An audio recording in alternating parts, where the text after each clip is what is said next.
a gente é obrigado a suspender os trabalhos. Quando vem de todo jeito, e às vezes o respeito, a cordialidade fica um pouco alterada. Muito obrigado, agradeço muito o convite por estar aqui. Né? Estamos aqui para trabalhar um tema muito interessante, a parábola do bom samaritano. É um tema que a gente já conhece, de coisa salteada, mas sempre tem alguns detalhes que a gente pesquisando, a gente folheando, né, e ouvindo outras palestras, nós conseguimos trazer. Nós geralmente trabalhamos de uma forma bem descontraída, bem relaxada, né? Pois nós somos, na seara do Cristo e do Espiritismo, todos nós somos aprendizes. E para aprender da melhor forma, é aprender relaxado, brincando, se divertindo. Aprender com alegria é muito mais vantajoso do que aprender com seriedade. Não que a gente não tenha seriedade no trabalho espírita, sempre sério, mas sempre com alegria e descontração. Eu avino sempre, né, porque o dia a dia está muito corrido. Né? As nossas necessidades são muito grandes, sempre muitas obrigações, e a gente corre muito durante o dia. E quando chega numa palestra espírita, o ventilador, o ar-condicionado, uma pessoa só falando, a gente tende a cochilar, só isso é para se fechar. Mas eu não trabalho só. Sabemos que os trabalhadores espíritas todos trabalham em comunhão. Eu tenho dois trabalhadores que já são assim, meio renitentes, meio bravos, né? Um é o preto velho, e no trabalho a gente fica acordado, bem disperso. Se quiser participar, né, desde que seja breve, porque a gente tem tempo, né? E a gente sempre abre espaço para colaborar, porque a gente está aprendendo junto. Hoje a parábola do bom samaritano, né, que é uma pergunta simples, né? O que é preciso o homem para possuir a vida eterna? Doutor Alei pergunta a Jesus: o que é que a gente precisa para possuir a vida eterna? Com base no Evangelho segundo o Espiritismo, capítulo 15 itens 1, 2 e 3. E a gente vê que essa é uma pergunta que todo mundo acha que sabe, né? Por quê? Porque todo mundo acha que está salvo, né? Pelo menos 90%. Acha que está salvo, mas ninguém quer morrer. Né? Se a gente pergunta assim, quem quer morrer, quem quer desencarnar agora? Pouca gente se voluntariaria. Então, está todo mundo salvo, mas ninguém quer desencarnar. E aí a gente reflete, o que a gente tem que fazer para ganhar a vida eterna? Por que a gente pensa nisso? Então, o que é a vida eterna? A vida eterna ela pode ser expressa em vários sentidos, em várias opiniões. Né? Mas para nós que somos espíritas, a vida eterna é a vida desde que nós somos feitos espíritos, simples e ignorantes. Dessa vida eterna, qual é o nosso objetivo? Aprender, evoluir, crescer. Para quê? Para nos tornarmos úteis à providência divina. Seremos nós os trabalhadores e a mão de obra de Deus, que nos cria simples e ignorantes com tendência à perfeição. Então um dia nós seremos perfeitos, não teremos nenhuma mácula, seremos puros, e depois dessa purificação, né, iremos trabalhar, estudar para ser perfeito. O que é ser perfeito? Ser puro e ser perfeito é a mesma coisa? Não. Ser puro é não ter mácula, não ter defeito, né? Não ter inveja, não gostar de fofoca, não gostar de briga, não ter ódio, não ter rancor, não se vingar. Isso é ser perfeito, não ter mácula nenhuma. É ser puro, não ter mácula nenhuma. E o que é ser perfeito? Ser perfeito é, além de não ter mácula, ser conhecedor de todas as ciências do universo. Veja, falta um pouquinho de trabalho, né? A gente ainda sofre com matemática, né? Sofre com química. Imagina a gente ter ciência de todas ter conhecimento de todas as ciências do universo. Veja que maravilha. Mas é processo, é caminhada, é trabalho.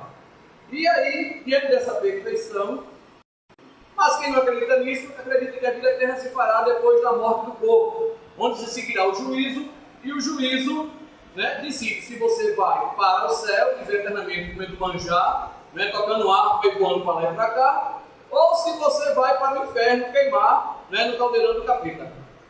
E ainda tem aqueles que não queimam no caldeirão, nem foi tanto carne, nem foi tanto peixe. Aí vai, né, viver o purgatório.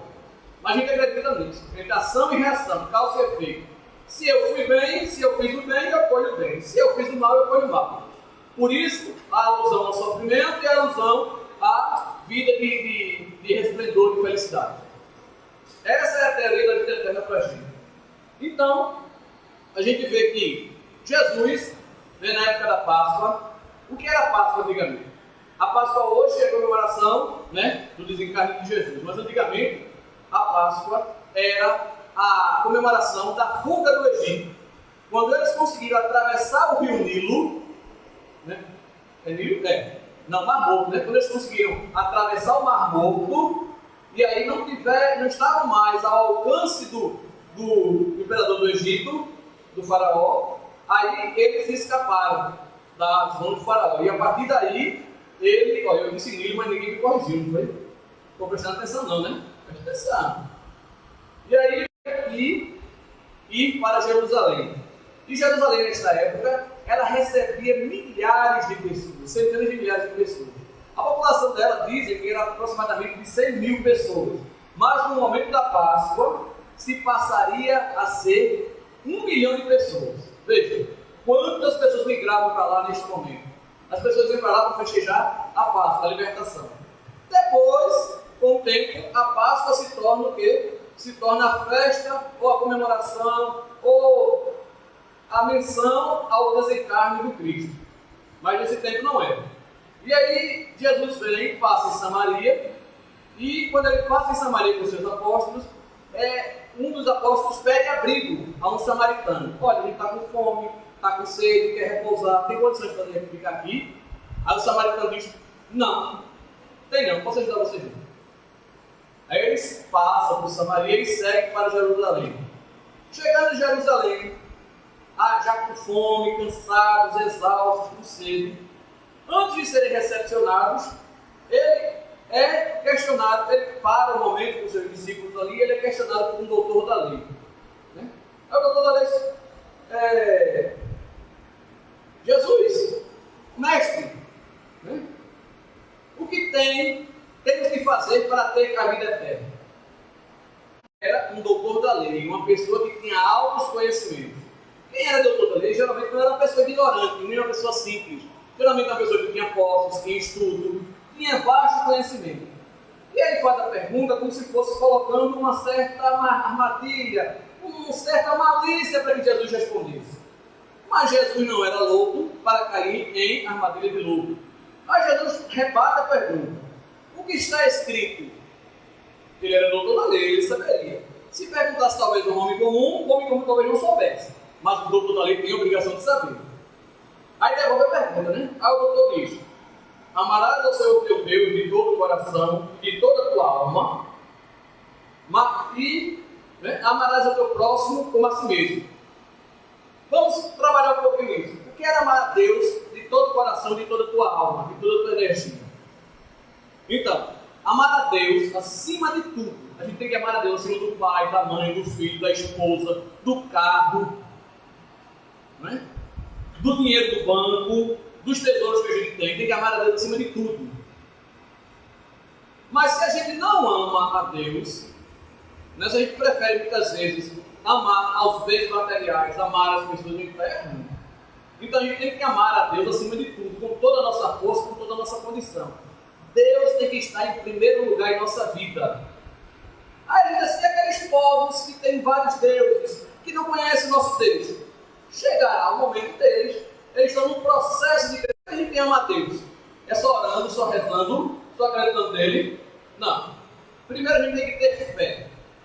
Acreditar nele acima de tudo. Depois tem que cumprir as orientações dele. Então, a orientação básica está ali nos 10 mandamentos, né? Que se transformaram nesses dois. Depois que a gente cumpre as obrigações dele, a gente tem que vivenciar essa obrigação. Não adianta só cumprir atos externos, só fazer para as pessoas verem. Eu tenho que sentir essa vontade. Eu tenho que agir conforme o meu pensamento, a minha crença, a minha fé. E conforme as orientações que meu Deus faz. Então, conhecer, sentir e praticar. Sem isso não se ama a Deus. Eu posso até externamente mostrar a todo mundo que eu amo a Deus, que eu sou cumpridor das leis, e por trás eu burlar essas leis, por trás eu enganar, ser um sepulcro caiado de banco por fora, mas podre por dentro. Então isso não é amar a Deus. E o complemento desse amor a Deus é o quê? Amar ao próximo como a si mesmo. Então eu tenho que amar o outro como o outro é. Não, eu só amo você se você mudar, né? Só amo você se você cortar esse cabelo, porque esse corte de cabelo está ridículo. Só amo você se você não tivesse tatuagem. Você tem tatuagem, eu não consigo amar você. Eu só amo você se você fizer parte da minha religiosidade, da minha moral. Você não faz parte da minha moral, eu não consigo amar você. Eu só amo você se você for do meu país, do meu... Então Jesus, responde ele, e aí?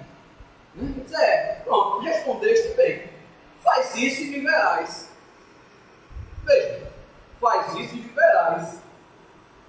Faz isso e terás a vida eterna. Mas aí, o doutor da lei, muito esperto, ainda entra, volta para Jesus de outra coisa, dizendo que ele vive. Mas assim, mestre, mas quem é meu próximo? Veja, essa questão de próximo, para os hebreus, para os judeus, tem duas correntes.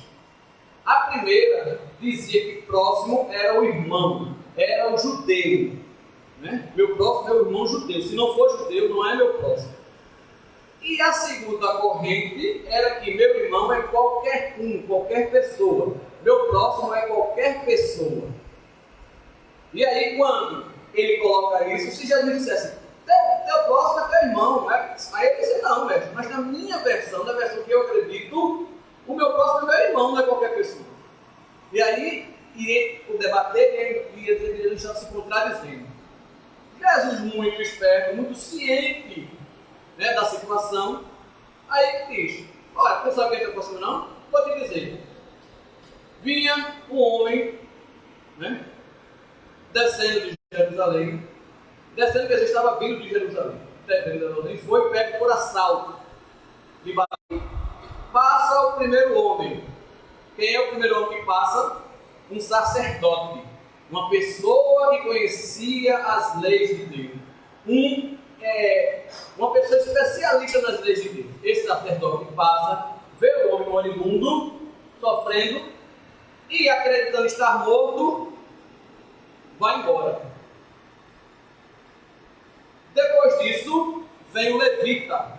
Quem é levita? Levita é o auxiliar do sacerdote, o assistente do sacerdote.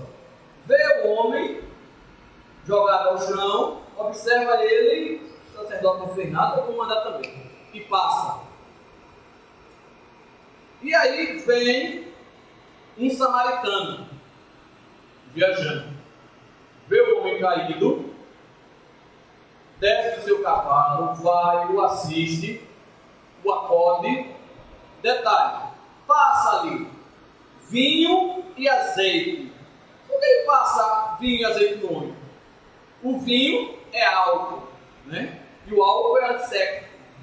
Então o homem estava ferido, estava machucado, o homem passa álcool em suas feridas. E o azeite serve para untar, para aliviar a dor das feridas. Hoje em dia não se faz mais não, mas antigamente as massagens corporais eram feitas com azeite. Hoje em dia tem óleos minerais apropriados, aromatizados. Mas antigamente, renovava, aliviava o ferimento do homem. Aí o homem pega, põe o ferido, o moribundo em seu cavalo e o leva a uma estalagem. Chegando lá, esse samaritano diz ao estaladeiro que receba o homem, cuide do homem, lhe dá um valor para cobrir as despesas e diz, olha, ainda faz um fiado, Aí diz assim, olha, não se preocupe não, se esse dinheiro não der, na volta eu pago. Parece que ele devia ter parente brasileiro, que adora o fiado, adora o crediário, na volta eu pago. Aí foi embora. E aí Jesus se vira para o doutor da lei e pergunta, o que te parece ser o próximo desse homem? O doutor da lei não podia fugir a essa questão. Aí diz, claro, foi o samaritano. Agora lembrem, Jesus estava vindo de onde, como eu disse no começo? De Samaria, da cidade dos samaritanos. Pediu lá abrigo e alimento, e foi negado. Nesse momento que ele pede abrigo e alimento e foi negado, um dos seus apóstolos disse assim, Jesus, a gente pediu alimento e foi negado. Vamos orar para que essa cidade seja lançada ao fogo? Por quê? Dizia as escrituras que quando se pede abrigo, geralmente, antigamente, se tinha o costume de acolher bem os viajantes. E aí, foi negado a Jesus e a seus discípulos. Aí um dos discípulos disse assim: ó Jesus, vamos pedir a orar para ser ateado fogo nessa cidade? Eu disse: não, meu filho, não precisa para lá. Mas ele usa quem como o exemplo? O samaritano. Não só para dar uma lição ao doente, ao doutor da lei, mas também. Então Jesus mostra logo aos discípulos, né, aquela tapa com luva de pelica. Aprende, né? Quando pedirem que caminhe mil léguas, caminha 2 com ele. Então você não deve se vingar, não deve se revoltar só porque a pessoa não lhe agradou, não lhe satisfez em suas necessidades. Aí a gente pergunta, por que o samaritano não era considerado entre os judeus? Por que ele não era considerado entre os judeus? Ele era uma pessoa de era considerado menor qualidade. Por quê? Na tradição se dizia que os samaritanos, eles, quando estavam afastados quando estavam no exílio, eles não eram muito unidos com os judeus. E esse povo se misturou, né? Ele manteve relacionamento e tiveram filhos de uma outra tribo. Então é como se ele fosse um mestiço. Quando foram convidados a fazer reerguer o templo de Jerusalém, eles não quiseram participar. Eles têm alguns credos, algumas acepções diferentes das acepções da Torá. Eles obedeciam a Torá, mas tinham acepções diferentes. Ele era um pouco diferenciado, um pouco que criou outra crença, que criou outras manias, que se misturou, que casou com outras pessoas. Então, por isso eles eram descartados, como se fosse a ralé. Eles são ralé, eles não prestam, eles se misturaram, eles não partilharam, eles têm fé diferenciada. E quem fez o certo? O samaritano. Veja, aquele que realmente era desprezível, era o ser à parte, era ralé. Mas Jesus pega, e o próprio doutor da lei não podia dizer que era o sacerdote, nem podia dizer que era quem? O levita. Porque quem realmente ajudou o próximo foi o samaritano. Uma outra curiosidade: o sacerdote hebreu não podia tocar no morto.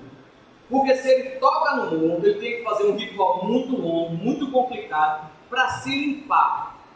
Isso era uma norma. O sacerdote não toca no morto. Para que ele tocasse no morto, esse morto tem que ser de sua família de linhagem direta. Se não fosse da sua família de linhagem direta, ele não podia tocar. Se ele tocasse, ele tinha que fazer uma limpeza muito grande, passar semanas se limpando, reorando, preso no centro, na Samaria, lá no centro, na instituição dele, né? E aí ele tinha que fazer todo o rito, vários rituais para se limpar. Aí ele chega, olha, vê o cara e diz assim: eu sei lá quem ele é. Não dá para ver se ele é judeu. Por quê? Porque o homem está semi-despido, semi-nu. Poxa, por quê? O judeu não tem prepúcio, ele faz a circuncisão, né, no seu nascimento. E aí, se ele disse que era judeu, ele teria que ajudar. Mas como ele não identifica o problema, eu vou ter que fazer limpeza, eu vou ter que fazer rituais para me limpar dessa impureza. Pois ele não é meu parente, eu não conheço. Não sei se ele é judeu. Então, se não for judeu, não tem obrigação nenhuma de assisti-lo. O que é isso? Ato de conveniência. Muitas vezes a gente vai socorrer uma pessoa, aí você está na rua, quando a pessoa se tenta, você vai socorrer, a pessoa está sangrando. Poxa, vou botar essa pessoa sangrando no meu carro, acabei de comprar meu carro cheirando a novo, vou botar sangue, vou botar meu carro cheirando a sangue, e se essa pessoa estiver morta? Eu vou ter que responder um processo. Então, por que eu vou ajudar ela? Então, tem um vizinho, você está lá dormindo, aí tem um vizinho bate na porta da sua casa, bate, você acorda de madrugada, cansado, depois de um dia exaustivo. Olha, socorre que mamãe está passando mal. Aí mamãe está passando mal. Meu Deus do céu, minha boca sentar na minha porta. Aí você vai, né, para não dizer que é chato, que é inconveniente, aí vai, abre a porta, abre a porta. Aí mamãe, quando você vê, mamãe vai, vomita. Meu Deus, essa porra vai vomitar no meu carro. Vai ficar com aquele cheiro de azedo. É melhor pagar um Uber para ela do que levar no meu carro. Ou seja, a gente sempre atentando às nossas conveniências, às nossas necessidades primeiras, às nossas aparências, para não botar com o próximo em primeiro lugar, em pé de igualdade comigo. Se fosse a gente pensa na nossa conveniência, ou geralmente, olha, a gente está precisando de uma pessoa para recolher a campanha do quilo, ou para recolher donativos. No meu carro, eu ia gastar minha gasolina, pegar aqueles donativos, às vezes roupa suja, comida estragada, se melar, vou ter que lavar. Né? A mulher vem reclamar, porque o carro limpo, tudo pegasse o carro sujo. Só, infelizmente, dessa vez não está não, tá certo? Deixa para uma próxima vez. Ou seja, a gente, na hora de fazer a caridade, muitas vezes nos igualamos àquele sacerdote. Atentamos primeiro para a nossa conveniência, a nossa necessidade. Né? A pessoa está ali, né? Você está aqui, aí eu passo na encerrando. Chega uma pessoa que mora. Olha aí, eu doido para ir embora, porque vai ter o jogo, vai ter a novela, vai ter um compromisso agora. Essa pessoa chegou 3 pessoas para dar passo, por que não fechou logo essa porta?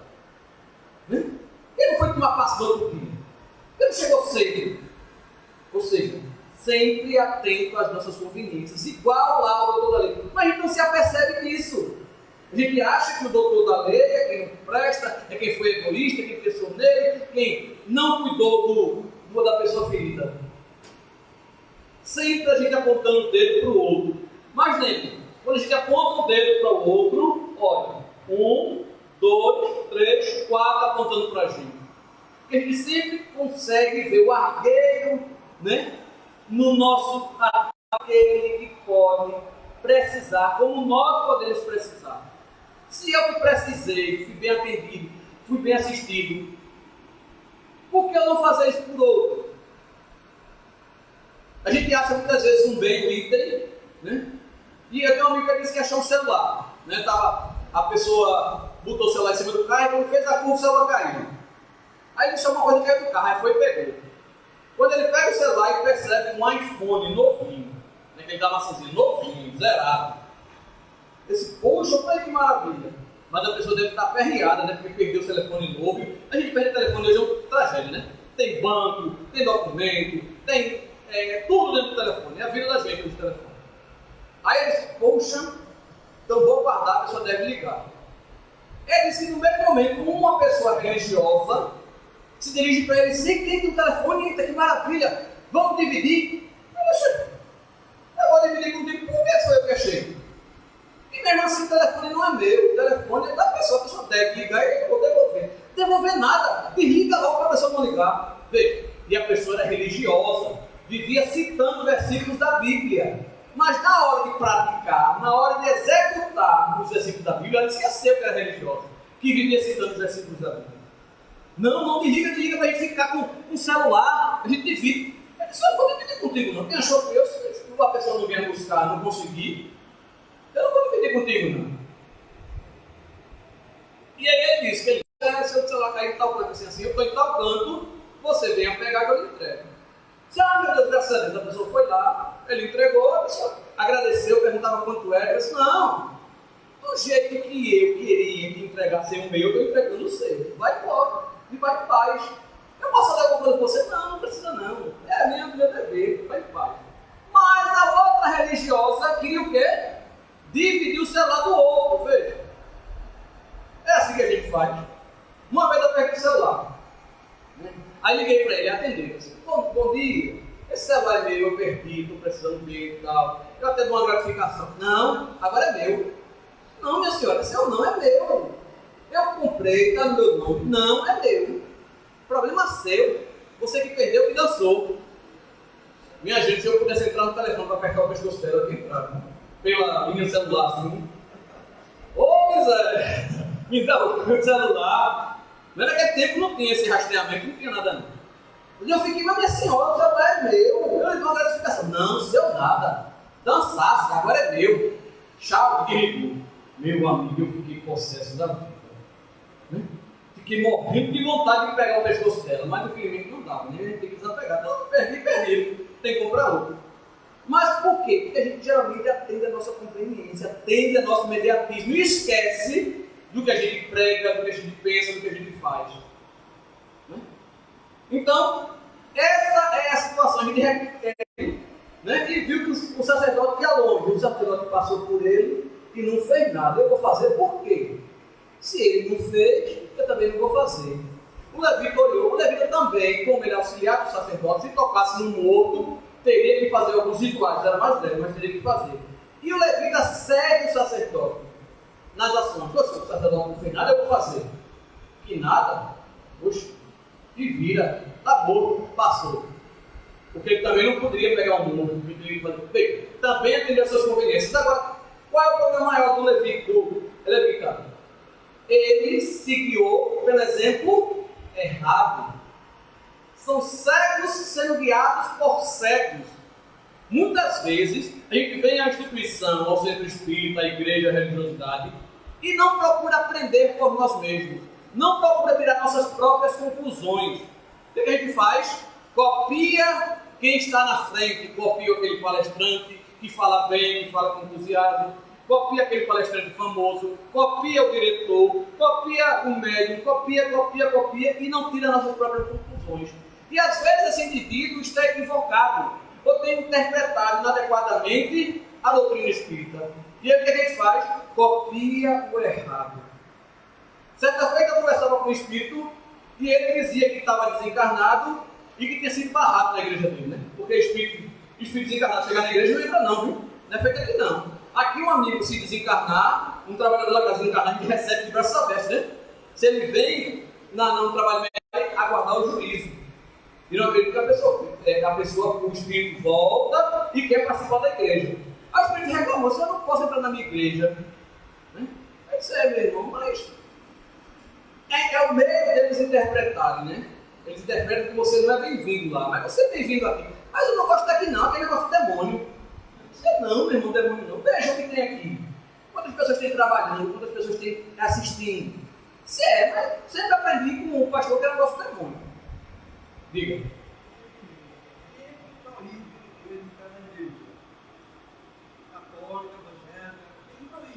Algumas igrejas, os próprios religiosos oram para que não entre, né? E se ele entra e se manifesta, né? Muitas vezes se ele não foi identificado como Espírito Santo, ele é identificado como demônio. Aí ele é afastado pelas orações, ele é muitas vezes expulso por aqueles que dirigem o trabalho. Né? Porque ou ele é Espírito Santo, ou ele é demônio, porque só quem se manifesta em algumas religiões, ou é demônio ou é Espírito Santo. Não tem um espírito normal como nós. E ele diz que os próprios pastores, os próprios religiosos oravam para que ele não se manifestasse, para que ele não falasse na igreja. Né? Ele disse que não conseguia falar, falava com as pessoas não assistiam. Ele tentava entrar e era barrado, era como se fosse expulso pelas orações, pelas preces. Né? É o jeito deles pensarem, a gente tem que respeitar. E aí eu dizia, mas meu irmão, independente da igreja, como é que você se portava? Como é que você agia? Não, eu agia como todo mundo acha. Você praticava caridade, você fazia o bem? Não, tem que fazer o bem dentro da igreja, fora não. Você era compreensivo com sua família, era amoroso? Não, eu era normal. Na minha casa quem mandava era eu. Eu pagava ou mandava. E começou a dizer como era, né? Como a gente é muitas vezes normal, né? É uma pessoa dentro de nossa religiosidade e outra pessoa quando a gente sai do templo, da igreja ou do centro. E eu disse, meu irmão, mas você não aprendeu que a gente tem que tentar fazer o bem, amar ao próximo, praticar a caridade, ter uma fé raciocinada, orar a Deus para proteção. Eu disse, não, eu só fazia o que o diretor lá dizia. Mas você não pensou, não raciocinou, não buscou o questionamento. Não, eu só segui o que ele dizia, porque uma vez a menina foi questionar, ficou questionando e ele expulsou a menina. Em algumas religiões, se você for bater de frente com um dogma, for começar a questionar os dogmas, você muitas vezes equivocadamente, é convidado a se retirar. Porque você não pode questionar. Dogma é dogma, né? Dogma não pode ser questionado. Você ou aceita ou não aceita. É a visão que eles têm, ele tem que respeitar. E aí ele disse que foi, eu disse, meu irmão, você se guiou, né, por uma pessoa e não fez sua parte não. Você aprendeu porque aquela essência das palavras de Jesus dizia. Não, eu só lia e repetia o que eles diziam lá. Então veja, muitas vezes a gente faz isso. A gente vem para o templo, vem para a igreja, vai para as instituições, e aí a gente conseguiu conversar, aí graças a Deus, tinha a equipe maravilhosa que sempre nos apoia. Eu disse: olha, tem um amigo seu da igreja aí, veja. Aí ele disse: oxi, pastor fulano, por aqui, nessa casa de demônio? Eu disse: mas não é demônio não, você conhece, gostava muito dele, então vai conversar com ele. Porque nos trabalhos espirituais, minha gente, tem pastores, tem indianos, tem padres, né? Tem todo tipo de gente que queira trabalhar com Cristo. A gente não rejeita ninguém. Tem todo tipo de gente de turbante, tem gente de cabelo comprido, tem gente usando batina. Desde que queira mais trabalhar, a espiritualidade aceita.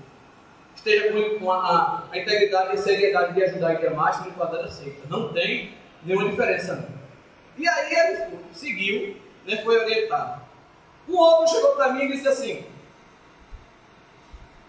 ele falou, né, que estava esperando juízo, que o juízo não veio e tal, coisa. Aí eu comecei a dizer que o juízo não era bem aquilo, que a vida era diferente. E ele disse assim: e o pastor mentiu, foi?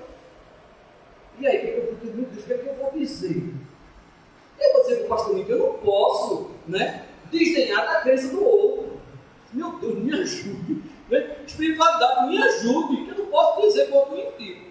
Eu não sei se ele mentiu, talvez eu não queira que o pastor acreditasse. A espiritualidade muito amorosa disse: diga a ele que o pastor se equivocou. Ação e reação decorrente de nossas consciências, de nossas vidas no planeta, na matéria. Então, o juízo se dá imediatamente ao desencarne. Por quê?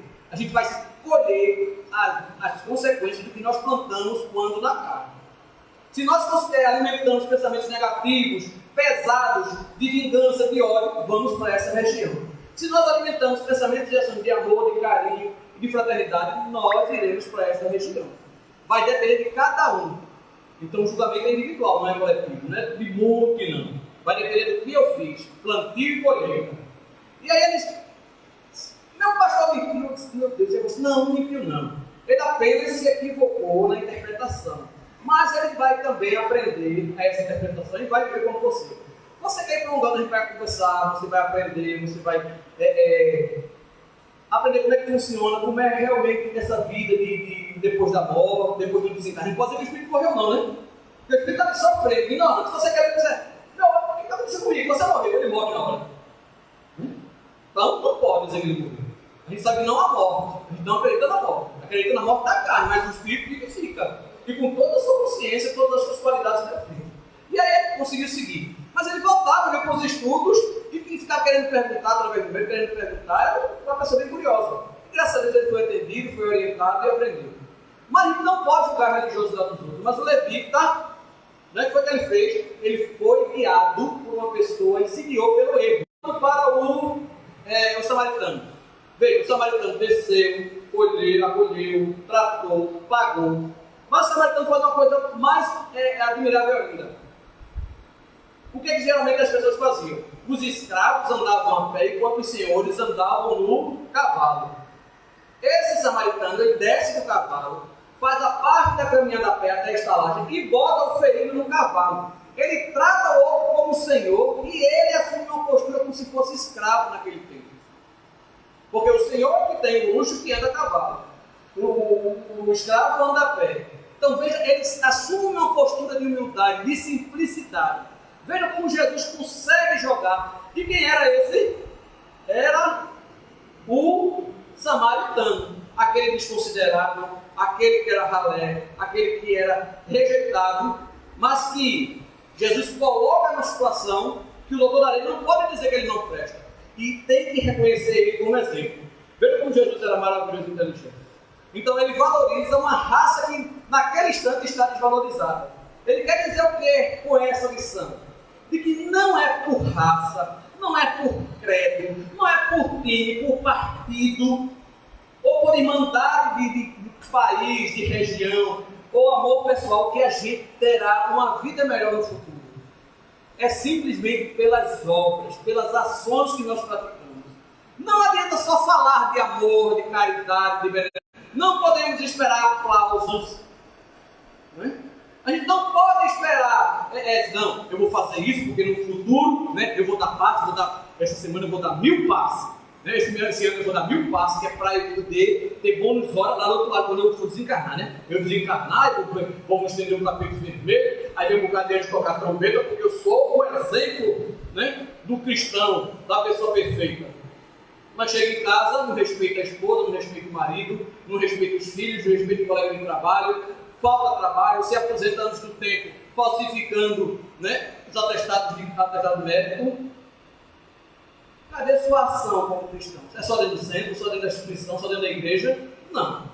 Isso é hipocrisia, isso é ser sepulcro caiado de branco por fora e podre por dentro. Essência nós não teríamos nenhuma se assim agíssemos, né? Então, o importante é a gente saber que temos que trabalhar o nosso erro, temos que renunciar muitas vezes às nossas conveniências. Poxa, hoje tem carnaval, a gente está aqui, né? A gente podia estar vendo, né, em Mato Grosso, lá no Marco Zero. Maravilhoso, um show muito bom. Né?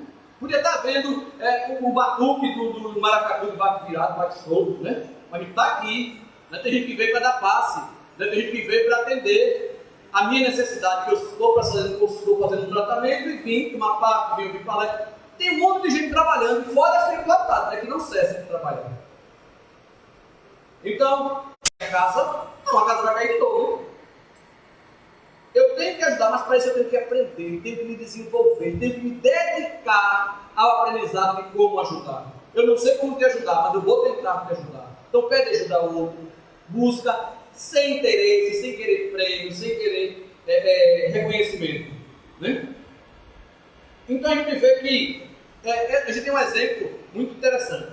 Tem um espírito aqui do nosso estado, eu sempre dou esse exemplo porque eu vejo para mim, né? Eu tomo para mim esse exemplo. O espírito era um cara muito inteligente, fazia seminário, fazia palestra, presidente de centro. O bicho era o tampa, ia para jornal, ia para revista, ia para rádio, ia para TV falar sobre espiritismo. E aí a gente está fazendo uma visualização, fazendo um tratamento para uma amiga nossa que estava muito doente. Ele já tinha desencarnado, ele aparece. Tum! Aí o cara disse, o médico que estava conversando com ele era vidente. Fulano, você aqui, o que aconteceu? Jesus me esqueceu, me enganou, os espíritos também. Ó, Jesus vai esquecer de ninguém, minha gente. O Google não esquece, né? Se você botar assim, pizza de calabresa, aí o Google diz, pizza de calabresa, R$45, 15 minutos para sua casa, pizzaria tal, tanto tempo, tanto distância da sua casa. Como é que o Google sabe onde é que eu moro, o que eu gosto e quanto tempo chega na minha casa? O Google sabe, imagina Jesus. E aí ele baixa a cabeça e o cara, meu irmão, para quem você trabalhava? Aí ele diz, eu trabalhava para minha vaidade, trabalhava para receber aplausos, tapinha nas costas e parabéns. Realmente eu não fazia aquilo tudo por essência, por amor, por dedicação. Eu me equivoquei. E aí, nesse momento que ele se reconhece errado, ele pode ser assistido. Mas veja, trabalhador, palestrante, dirigente de instituição, esqueceu de fazer o mínimo. Fazer sem esperar retribuição, fazer sem interesse pessoal, fazer sem atender às conveniências pessoais. E aí, meu Deus, eu tenho que me vigiar e orar muitas vezes para que ele esteja fazendo a mesma coisa. Não que eu seja melhor que ele, mas para que eu não caia nos mesmos erros, nos mesmos equívocos. E é isso que a gente tem que fazer, aprender a pensar por nós, aprender a trabalhar, estudar o espiritismo, ler, não entender, questione, vem para os estudos coletivos que a gente aprende em conjunto. Não adianta só, minha gente, frequentar. O espírita verdadeiro é aquele que estuda e pratica o espiritismo, mas que, acima de tudo, que luta para modificar as suas imperfeições. Não é para ser perfeito não, viu? É para modificar as imperfeições e diminuindo um pouquinho os erros e reanimando e revestindo os acertos. É isso que nós temos que fazer. Ah, mas eu vou ser santo quanto tempo? 10 gerações de não interessa. Interessa que a gente tem que começar hoje, porque uma caminhada de 1000 passos começa com o primeiro passo. A gente sabe que até a maravilhosa condição de não quer proceder. Sempre caminhar para frente ou no mínimo estacionar. Mas vamos nos esforçar para bem sadia, bem feliz e mais equilibrado, trazendo para perto de nós as mentes evoluídas, as mentes caridosas, as mentes de bênção. Porque se não for assim, as mentes que nos acompanharão sempre serão as mentes semelhantes aos pensamentos que alimentamos. E principalmente as ações que fazemos, principalmente quando a gente está escondido, né? Não está na frente de ninguém. Essas mentes é que nos acompanharão e que estarão sempre ao nosso lado. Então, se a gente tiver que fazer alguma coisa, pense antes, raciocine e tente se guiar. Não ser guiado pelo outro, não atender às suas conveniências, mas procurar amar legitimamente. Então, fazer o bem sem ver a quem, perdão das ofensas e ser indulgente. Esse é o princípio da caridade que nos traz os Espíritos. Que Jesus nos acompanhe nesses dias difíceis de carnaval. Não pensemos que o mal está solto, não. Existem erros, existem equívocos, mas existem também trabalho, existem ganhos, existem lucros.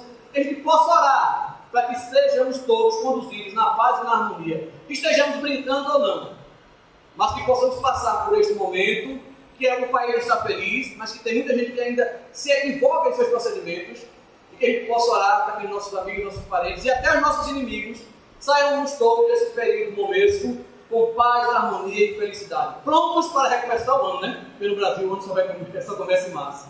Então, que Jesus nos abençoe e nos ilumine, que a gente possa ter outras oportunidades de estudar sobre Jesus e aprender, e que nós possamos meditar sobre os ensinamentos, que não são meus. Os ensinamentos são da doutrina, são dos Espíritos e de Jesus. Muito obrigado pela oportunidade e tenhamos um retorno de paz e harmonia ao nosso lar. Uma boa noite a todos.